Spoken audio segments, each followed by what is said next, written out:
Okay, we're back in the closet. I can't do it again. I screwed it up the first time. Not excited enough. You all missed it. We just Woo! started the podcast, and he did this all big, like, super excited intro, and then looked at the iPad and realized we might not be recording the right way. So he was going to try to do it again the same way, and he just couldn't do it. You're not that good. I froze up, man. You did? Why'd you freeze up? Because you're looking at me with that look on your face, like What you couldn't look? wait to laugh at me. I wouldn't be laughing at you. I'd be laughing with you. Oh, that's what they say. Yeah, that's what they say. So, yeah, we're back, and we're going to do the last segment of the 11 conversations that could possibly save your relationship. We ended on number 8 last time. We're going to do 9, 10, and 11 right now, and we're not ending this podcast till we touch on them. So we're going to go through these. We're going to be on here for days. No, we aren't. No, we aren't. What do you think about this? Okay. Should I recap 1 through 8? Not give it, but just say what they are? Sure, why don't you run down through Okay, let me them? give you the rundown in case And you you missed can it. go back and listen to, what's the titles? It's 11 conversations that have the potential to save a relationship. That's similar to what our title is for the podcast. So we have part 1, part 2, part 3. This is part 4. This is part 4. So I'll just say what number 1 through 8 is, and then if you want to go find the podcast and listen to them in more detail. So number 1 is intimacy. Number 2 is relationship boundaries. Number 3 is relationship needs. Number 4 is relationship fears. Number 5 is fighting style, which I like that one. Number 6 is spending habits. Number 7 is children. Number 8 is each other's family. So talking about all those things. Number 9, and where we're picking up today, is alone time. Alone time. So this is a common topic that is not discussed in most relationships. Society. Alone time? Like in... Alone time. Just let me finish. Self-pleasure? No. You always take it there. That's what alone time is. No, it's not. Alone time is not. Society leads us to believe that when you are with someone, you are supposed to be with them all the time. All the time. And this is far from the truth as it can be. Again, this article is coming from Bustle, whatever. When you're constantly with your partner, you are actually developing an unhealthy dependency on them. It is actually really healthy for you to have your own interest and spend time cultivating them. That might mean having a conversation with your partner about how much me time you need in order to do so. And I think that's very important. And I think it's true, especially when you start a relationship when you're young. Yes. Youngsters don't get that. Youngsters they think if don't. you want to spend time by yourself, you don't. Therefore, that equates to you don't want to spend time with me. Therefore, you don't like me. So whatever. Right. And maybe your time is spent with somebody else. You immediately that you like go more. there. Maybe a friend, maybe another girl, maybe another boy. But regardless, I don't think it's about liking them more. I think it's about that everybody needs time to themselves. If I love you to death. I know it's not, but it's an irrational thought you have as a youngster, as you called them, youngster. I did. And even adults feel that way. People that are older feel that way. I mean, I guess they act that way because it's a natural thing to feel rejected if you've been burnt, or maybe you have some self-doubt, or maybe some self-esteem issues, which we all do to a degree. I mean, yes. But no, I think that's one thing that we've been told by people. At least I know I have since I was in high school and we were dating. It was like, make sure you're your own people. Make sure you're your own person, because they'll hurt your relationship if you're not your own person. I think we went through a period of time where maybe that was not the case. Absolutely. And I feel like we did spend a whole lot of time together, but it didn't damage us. But I think that if we would have continued through life being that way, that it probably would have. You know, you want to, appreciate the time you have with the person. Not saying that I don't appreciate every moment I have with you. That's not true. I'm just saying it's just like when you have kids. Here's the way I look at it too. If you want to equate this not into a relationship that's an intimate one, with a partner, here's how I equate this. So somebody asked me, actually we just brought it up the other day. Oh, it was with one of my new clients. She's thinking about going to work. She has 2 little kids and she hasn't been back to work, and she asked me, what I thought and everything. I said, listen, I've done it all. I've been a stay-at-home mom. I have worked outside of the home full-time, and I've also worked part-time. In a dream world, I think working part-time is best for me in my situation, because I get enough time with the kids to feel good about it, and then I get enough time away from them to feel like I actually have a life outside of them. And you may be thinking, life outside of your kids? Yeah.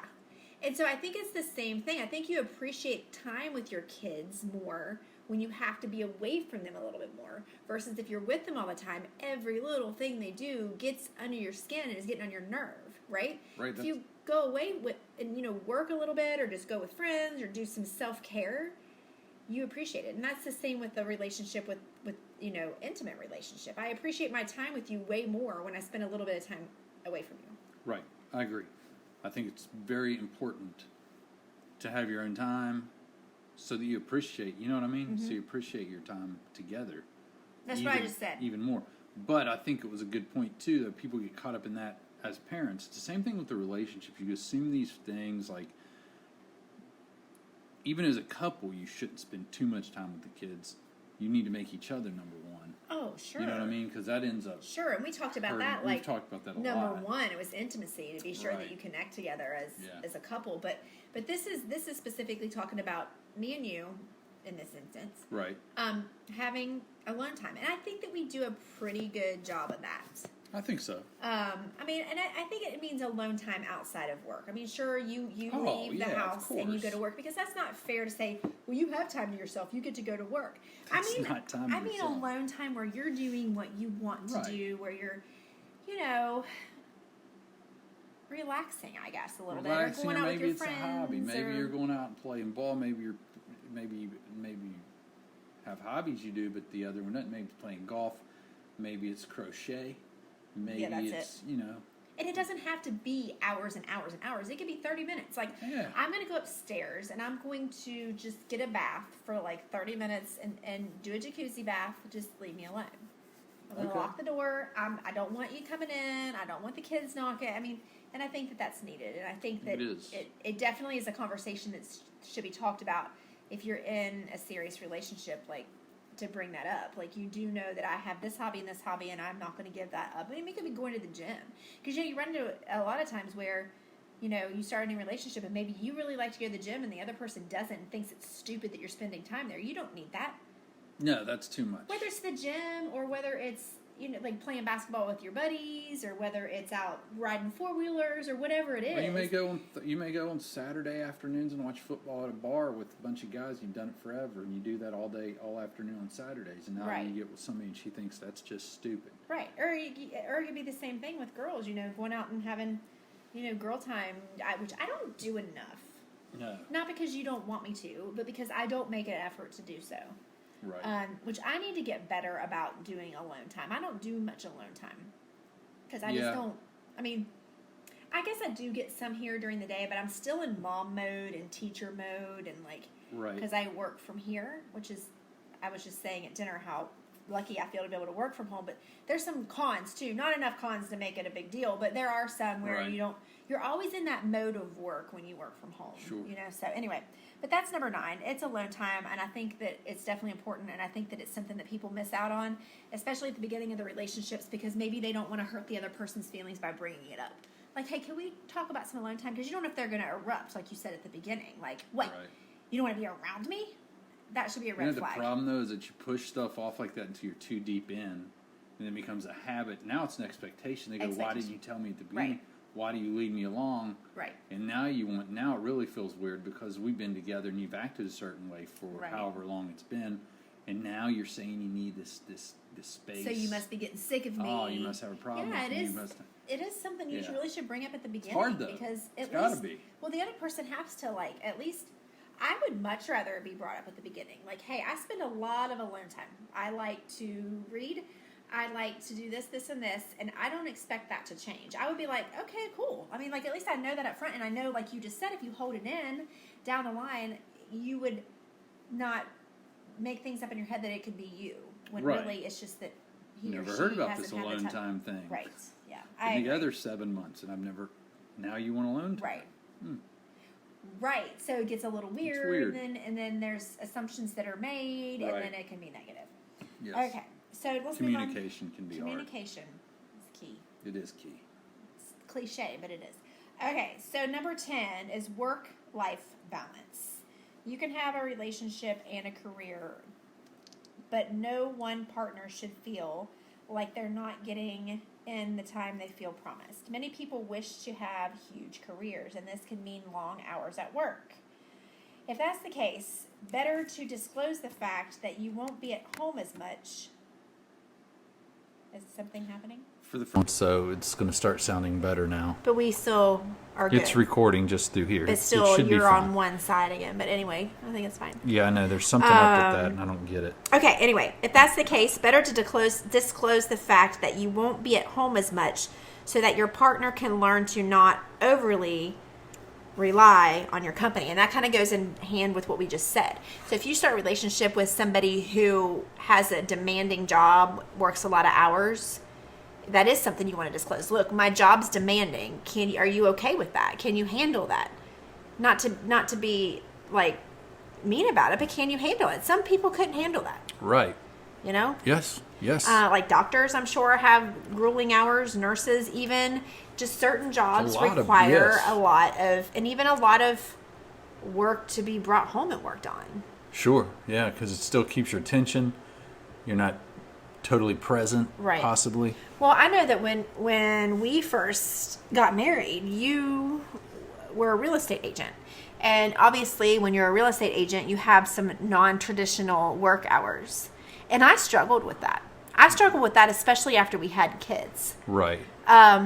Especially with it being all commission, you gotta produce in order to pay your bills. There's really no choice. So you don't. Right. You gotta, until you get big enough, you're making enough money to say no. You can't say no. You can't say no. And at the time, I didn't really understand that. I was still kind of young, and like I said, it was more so after we had kids, especially that first baby, where I was like, it's Monday evening and it's 7:30 at night. I've been with the baby all day. I have to go show houses. And in my mind, I'm like, well, how freaking convenient. You know what I mean? Like, right. Because I was, like I said, I was a little bit immature at the time still. Now I realize that it's a necessity and it has to be done. But there are some jobs like that demand untraditional hours. I much prefer you working 9 to 5. I like that a lot better because as we spoke in you're about predictability podcasts in the past, I like to know. I'm about predictability. But you're much more flexible now. It would work better now than it did then. Oh yeah, for sure. But the thing is, I think you recognized what it was all about when you started your own business, and you were like, oh, right. I don't really want to teach classes at 7:30 at night. Right. But. Or take this client on at 6 a.m. or 5:30 a.m. I don't want to do.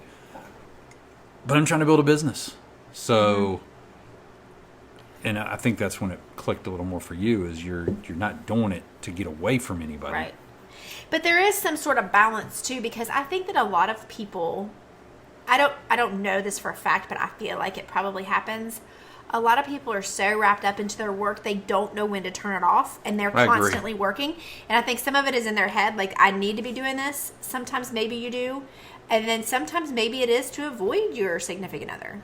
Absolutely. Like, let me just say I'm over here doing some emails when really I'm looking on sports this, or I'm looking on Pornhub, or I'm looking on this or that. Oh, I'm just doing emails. Just because you want to avoid intimacy, or you want to avoid any type of hanging out with your significant other. I think that's when it becomes a problem.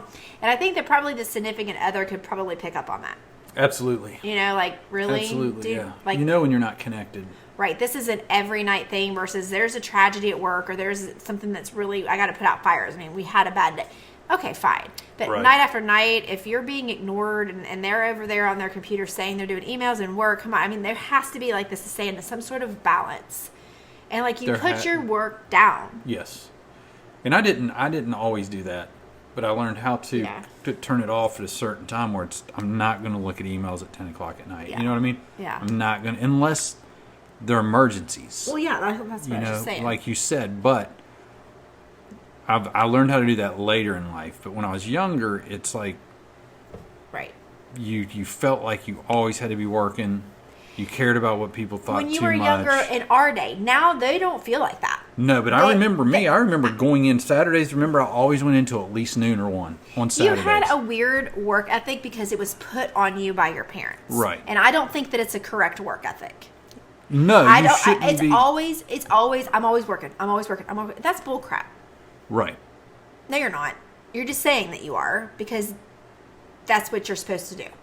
Well, is and always be that's the working. thing is you're in there and you're creating tasks that don't need to be created just to say that I was working. Right. Right? Right.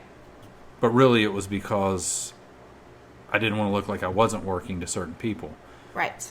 But now I know once I got, my mindset right, it's like my time is my time. And if I'm not making money for this time, Right. and it's not something that has to be done, Right. right? It will I'm be there coming tomorrow. home. Right. But I think that. But if it has to be done, I'll stay till 9 sure, o'clock. of course. But I think that our generation is way different than the generation of our children, because I think the work ethic and if you're in your 20s, early 30s, don't get offended by this. I'm just stating what I've witnessed in my careers recently, is that the younger generation, some of them, a lot of them, really do not have that great of work ethic. They think, I'm not doing that. That's not in my job description. I don't get paid enough to do that. Or sometimes just don't show up because they think it's okay. I agree. Or quit just out of the blue and don't. One of our daughters tried to do that once, just quit. And I said, I'm going to let you make your decision because it's your, it's your life. But here's how you're really supposed to do it. And I really want you to think about doing this the right way and not just up and quitting. Right. And I went and I went through, hold on a second. Do you need something? Where's the dogs at? The Malibu, I don't know. They're downstairs somewhere. Where's the dogs? I'm not saying that I've never up and quit a job. Okay, but I'm just saying it happens so much. And one of our daughters almost said it. She did think about it. She did end up doing the 2-week notice thing. Boom. I know there's instances where you do need to just up and leave because X, Y, or Z might happen, and that's just the way it is. Right. My point is, I think that I witness a lot of times where the younger people and their work ethic, like they don't want to work. Right. They want to get paid, and but they they'll don't only want to do what work they're hard. told to do. Right. There's no initiative. Yeah. Like I'm gonna go there. Well, that's not my job. Right. So I don't get paid enough to do that. I don't get. Yeah, Well, that's where the people separate themselves in Right. the workforce. That's where people get raises and get promotions. Right. They do a lot of the things that other people won't do, Right. and that's how you get ahead in a lot of situations. I agree. We just went down a rabbit hole, and because that wasn't even really, but it is. I mean, it's work ethic is the thing, and I think I was piggybacking off of the working Work-life balance. right. When to say stop? Here's my thing too. Going back to that just for a second. Here's my thing. That if you focus on your day, if you focus on your efficiency, you can get a lot more done Oh and yeah. have a lot more free time. Yes. And I think that's a problem with the way work life is now in a lot of businesses. We're stuck on this 9 to 5, and people aren't as productive because they got to be there that long. So Right. they do things at a certain pace, right? So their projects, they don't rush through them and they don't try to get them done quickly. They take little breaks. They sit on their phone. They do because look, I got to be here all day. There's been experiments done with companies where they've said, hey, here's your project for the week. It's measured. They know what they're going to do. They said, once you're done with it, you're done for the week. Yeah, but do they still get paid? They get paid the same. Oh. They get paid for the project for the week. The point is we're going to incentivize you to get the project done in a timely manner and very well done. But and they had to work like a minimum of so many hours a day. So they had to work like 4 hours a day. Mm-hmm.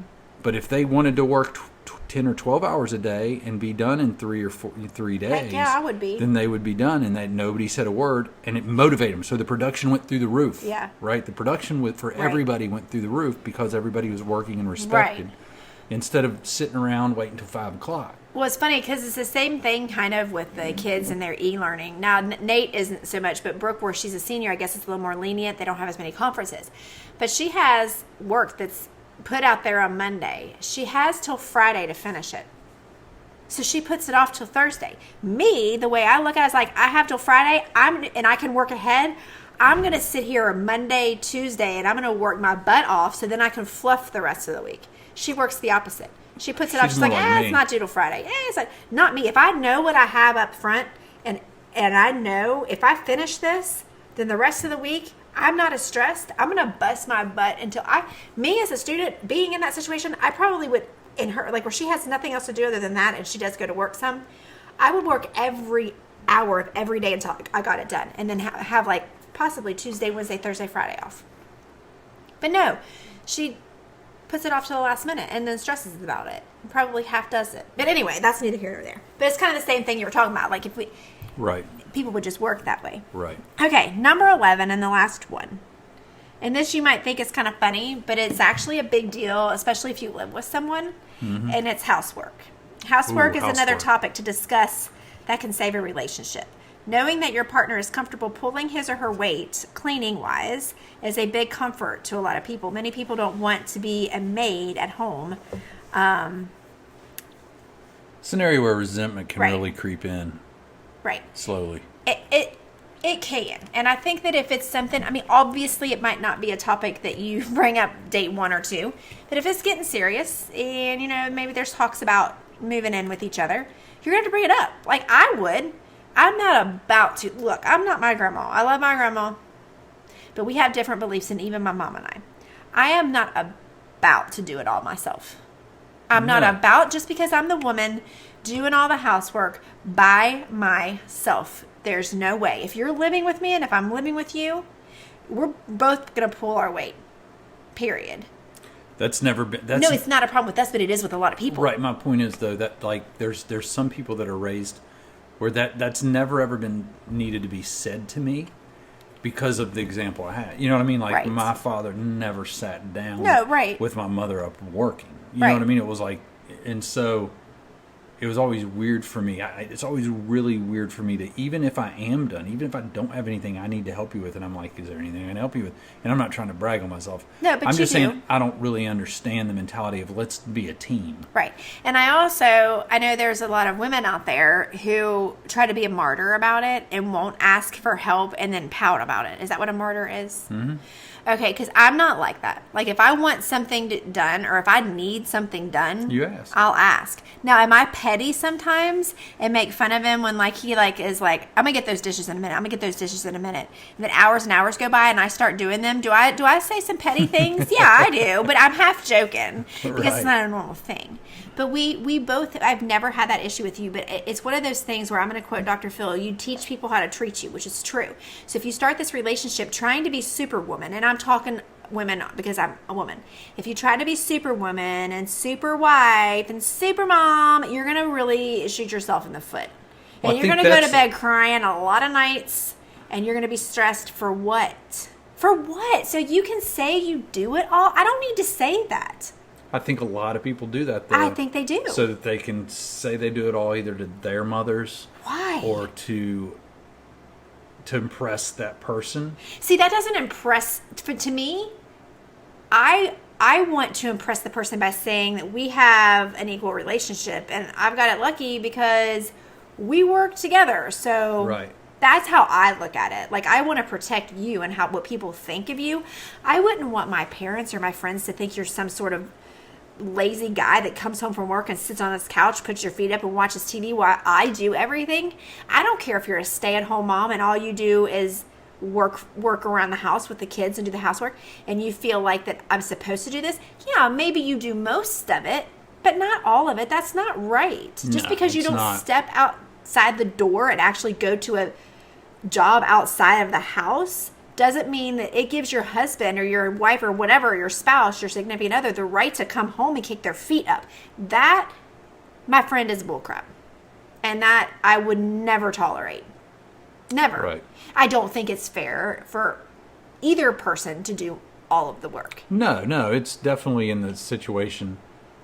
If you're talking about someone who has zero job and stays home, of course they should pull more They will of the pull weight. more weight. Of course Yeah, you'll pull you more shouldn't weight. come home as someone that's worked all day and nothing's been somebody sitting No. there I'm not saying that. drinking vodka and Hey, what a life. No, I'm not saying Watching that. I'm just Netflix. saying, like, so when I stayed home with the kids all day long, Well, everything was done by the time I got everything was done. You're right, because I Right? felt like that. I just made that part of my routine. I took care of the kids. I did the floors. I mean, I swept the floors every day. I mean, but I like to do that kind of thing. But True. here's what happened, though. And yes, I did have dinner, at least going, if not all done. But what happened after? What happened I cleaned after? up. You I cleaned up the did the dishes baths. and you started the baths. I did the bath time, and I helped get the kids ready for bed. which and, I think is perfectly acceptable. and I loved it, but that's what you should be doing. So I don't think that I should have done all that, and you should have been able to come home, eat And the say food that you clean I up. cooked No, for you, no, and no, then no, I no. clean up the dishes, and I put the kids to bed while you sit and do. No. Now depending on the job, of course. I mean, there's always like an exception to the rule. Like, you know what I mean? Like if I was a stay-at-home parent and I had everything under control and I did this, and you had some sort of grueling, like labor-intensive, where you worked out in the heat, you know, or some sort of like really labor-intensive job, maybe a construction worker. Yeah, I mean, of course you're gonna be like physically exhausted, Right. like physically done. Right. So sure, maybe but you still have to do something. You still have Yeah, to pull yeah. your weight at home. Well, it's just a preference in personalities and work ethic, as we said. I mean, what are you going to choose in a mate? And I think a lot of people are trained by what they see in their Right. upbringing, but also I think what you said earlier is so true, and that's what sucks is that the resentment creeps in because maybe the relationship starts off with this person saying, I'm going to carry the load and I'm going to fix dinner every night. And, I'm gonna Right. do, and then you train this person to expect something coming through the door. Then you start feeling, if you don't cook and you order something or you don't, and they come Right. through the door and why? I thought we were having this. Right. I thought we were having this dinner night. It's really And she's like, well, I didn't feel like it. And he, and it's like you've set that person up. it's really And difficult. then all of a sudden, 8 years down the road, yeah. you're like, no, I'm sick of this. I don't want to live this life. This is crazy. I shouldn't have to cook for you every. And you're Right. like, then maybe that person's like, what are you talking about? You've cooked for me for. You've always smiled, done it with a smile on your face. But I think this is where communication comes in, because maybe I you agree. do start that, and then you start feeling like, okay, I feel like you sit the person down. You're like, I really don't feel like cooking every single night. So can we say like Monday, Wednesday, Thursday I cook. Friday, I just did our routine. Friday or Tuesday we go grab something out, and then over the weekend once we go out, and then we'll cook the other Right. day.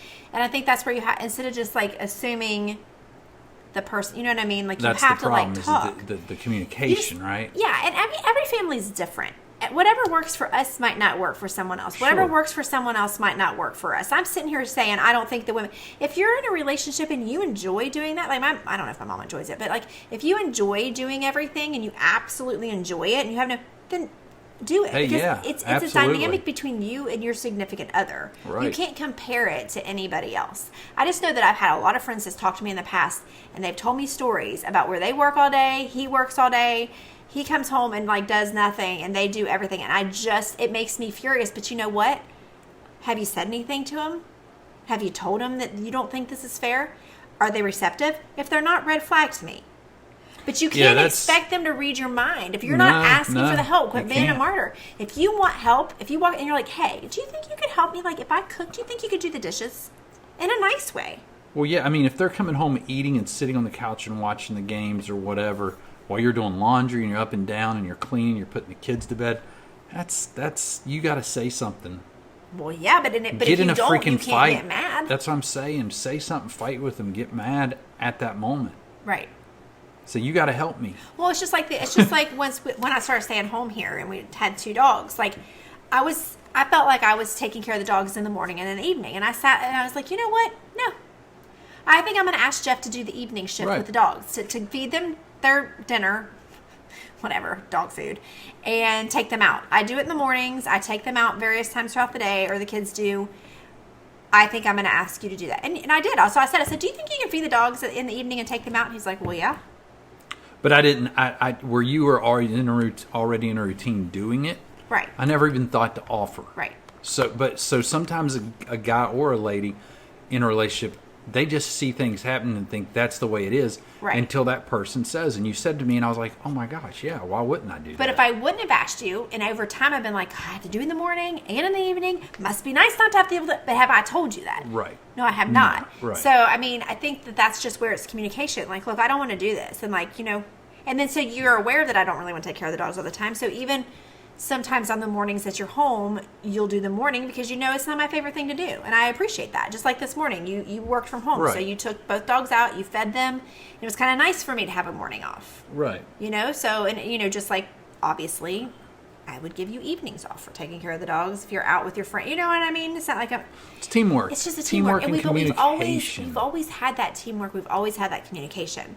We've always had the same goal in mind in the evenings, and that's to get to chill time as quickly as possible. Amen. So we both haul ass to get whatever it is we got to get done for in the evening. Now, it's a lot easier now that the kids are older and we don't have to obviously Much bathe easier. them, get them ready for bed. I mean, it's way easier, but we still have things that we do. We still have, I make the coffee for the next day. You do this. I do that. It's just like this machine that we run. It always has been it is. very, very. We've always had the chemistry and the flow down. We're both team-oriented people. Neither of us are like combative, where Right. we just get agitated. And it's automatic. When the kids were young, it was like, we want to get chill time. So Right. we got the dinner done. I'm going to take the kids. I'm going to start getting baths going. I'm going to start getting this going. And you're like, I'm going to get the laundry going. Right. And it was like all of a sudden it just came together and Right. everything was ready to Because be that's done. we have similar goals. If we're in a relationship where maybe you don't, I don't want to hang out with you. I don't want to get to chill time with you. right? I I just don't want to get to know. I just want to get to the basement and watch something. Go to your man cave, and I'll go Right. up to my princess palace, and we're done with each other for the day. I would be miserable with that, and that may work for some people, and you might be just as happy as me, and that's great. Yeah. But like, I just think that you need to figure out what it is with your spouse or your significant other that works for you, and go with it, but not to forget to communicate. I feel like, Yeah, the communication's huge. yeah. Again, we're not counselors, we're not psychologists, we're just two people who have lived life together for however many Been years. in and out of it, just like, In and out of it. you know what I mean? Like, We've not just, been in and out of our relationship. No. We've been in a relationship. I just mean, I said that wrong. Basically, we've ups and downs. Yes. Been through the ups and downs, the goods and the bads. The ebbs and flows. The ebbs and flows. And made Trial a lot of and error. mistakes. Oh gosh, yeah. Made a lot of good decisions, but at the end of the day, it should come down to communication. Yeah, It keeps things in a good place. I agree. Well, that was a great list. Sir. That was a good list. That was It fun. was a good list. You need to find A another lot of one. times we find lists and like we won't look at them ahead of time. And I felt like that we did that with this one, but this one worked out. Some lists we just stop in the middle and we're like, this is a dumb list. We're not talking about this anymore. That's true. We like to do that because it's a more organic conversation versus we've looked at this before, we've discussed it. No, we haven't. We're just going with it because I think it just flows better that way. Yeah. I agree. Anyway, that was a good list. It was 11 conversations to have that could potentially save a relationship. Very good. So there was 3 episodes before this scattered about. I don't know. Maybe we should look them up and put them in the description. I don't know. You're right. We should. When I say we there, I should. Yeah, I'll do that. it's kind of like I'll put the number in we there. should take out the trash that translates. You need to take out the Jeff, trash. you should really take It's out one the of trash. my duties. Speaking of house, yes, we each have our duties, and We mine's do. laundry, yours is trash, That's and right. yard work. I have not much on yard work. Right. I'm not either, but I do it. All right, All right. That's it. peace out.